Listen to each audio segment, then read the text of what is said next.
दीदी हो प्यार या दुलार सब भरी एक गगरे गगरे सुनो ये बड़की भाई, सुनो ये बड़का भाई, चाचा चाची दीदी सबे हो जाता दीदी हम वोट चाची अपना मनीष के लिए बिनती तो हसे बारंबार ये बिनती तो हसे बारंबार ये बिनती तो हसे। मनीष भैया जिंदाबाद जिंदाबाद जिंदाबाद, बेटिया की जनता जिंदाबाद जिंदाबाद जिंदाबाद।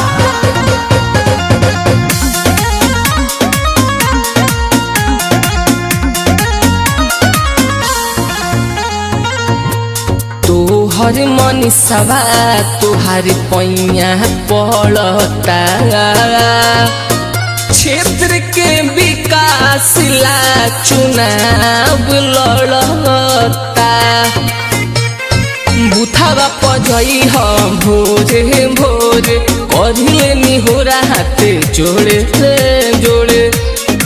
सुनो ये भैया भाभी, सुनो ये संगी साथी, दे दियो हमारा के सभे तू प्यार दे दी हम वोट चाची अपना मनीष के लिए बिनती तो हसे बारंबार ये बिनती तो हसे बारंबार ये बिनती तो हसे।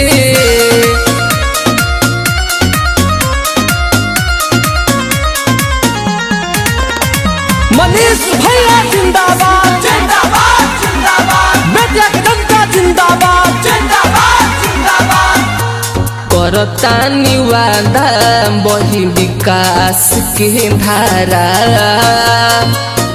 बेटिया के बना दे में हम गुजरात से बड़ा